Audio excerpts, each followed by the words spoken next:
Diploma course के बारे में इन्फॉर्मेशन लाया हुआ है सैनिटरी इंस्पेक्टर का डिप्लोमा। अब कोर्स एक और नौकरी आने किस तरह से, तो कोर्स आपको एक ही करना है और नौकरी आपको बहुत जगह पे आप अप्लाई कर सकेंगे।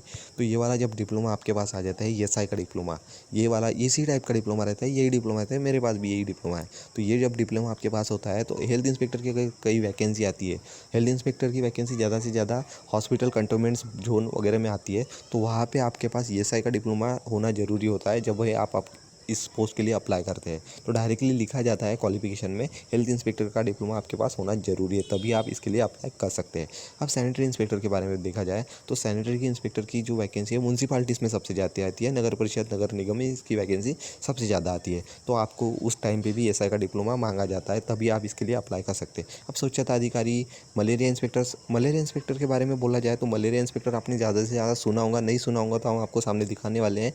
रेलवे में सबसे ज़्यादा इसके मलेरिया इंस्पेक्टर की वैकेंसी आती है, उस टाइम पे भी आपके पास एसआई का डिप्लोमा होना जरूरी होता है। चिकित्सा सहायक के लिए भी आपको एसआई का डिप्लोमा मांगा जाता है। सीनियर ट्रीटमेंट अधिकारी के लिए भी आपको एसआई का डिप्लोमा मांगा जाता है। सैनिटरी सुपरवाइजर के लिए भी आपको एसआई का डिप्लोमा मांगा जाता है। दोस्तों अभी देखते हैं एसआई की वैकेंसी कहाँ कहाँ आती है। अभी एसआई की वैकेंसी जो है म्यूनसिपालिटीज़ में आती है, हॉस्पिटल्स में आती है, एयरपोर्ट में भी एसआई की वैकेंसी आती है। शिपयार्ड में, गोवा शिपयार्ड की वैकेंसी आई हुई थी, अभी ओल्ड वाली है। नगर परिषद में सबसे ज़्यादा वैकेंसी आती है। सीसीएल जो कोल माइंस एरिया रहते हैं, वहाँ की जो कॉलोनी है रहती है, वहाँ का जिम्मा भी एसआई को ही संभालना पड़ता है। अभी झारखंड में रांची में इसकी वैकेंसी आई हुई थी। तो उसके बाद में होटल्स में, जो होटल्स होते 5 स्टार, वहाँ पे भी हेल्थ हेल्थ इंस्पेक्टर या सैनिटरी सुपरवाइजर की वैकेंसी आती है। कंटोनमेंट एरिया, अभी कंटोनमेंट जोन यानी कंटोनमेंट एरिया जो अपने इंडिया में बहुत सारे कंटोनमेंट एरिया है जो आर्मी के प्राइवेट सेक्टर रहते हैं, जैसे अहमदाबाद कंटोनमेंट है, जैसे कामठी कंटोनमेंट है नागपुर में। इस टाइप के कंटोनमेंट एरिया में भी इसकी बहुत सारी वैकेंसी आती है। आईआईटी में भी इसकी वैकेंसी आती है, एम्स में भी इसकी बहुत सारी वैकेंसी आती रहती है। दोस्तों अभी देखते हैं जहाँ जहाँ वैकेंसी आई थी। अभी रेलवे रिक्वायरमेंट बोर्ड में सबसे ज़्यादा वैकेंसी आई थी, सबसे लास्ट में देखिए हेल्थ एंड मलेरिया इंस्पेक्टर, 35,400 इसका पेमेंट था। 289 पोस्ट है टोटल, बहुत अच्छी वैकेंसी है, बहुत अच्छा आंकड़ा है।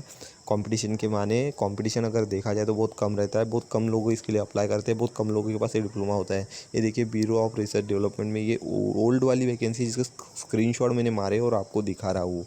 इसके बाद में देखिए महाराजा अग्रसेन हॉस्पिटल में वैकेंसी आई हुई थी, ये 2019 की पोस्ट है।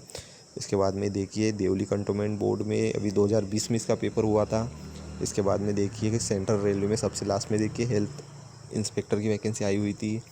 इसके बाद में देखिए म्यूनसिपाल्टी में तो बहुत सारी वैकेंसी आती है, क्योंकि म्यूनसिपाल्टी में एक म्यूनसिपाल्टी का जो एरिया रहता है इसमें 100 सेंट्रल इंस्पेक्टर रहते हैं।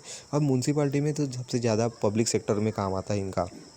तो यहाँ पे सैनिटरी इंस्पेक्टर का भी वर्दी लागू हो चुकी है, जो पीएसआई की जैसी वर्दी, जैसे पुलिस में पीएसआई की वर्दी होती है ना, उसी टाइप की वर्दी अभी म्यूनसिपाल्टीज़ में लागू हो चुकी है। आप अगर आपको चेक करना है तो अमरावती म्यूनसिपाल्टी, अकोला म्यूनसिपाल्टीज़ में आप चेक कर सकते हैं।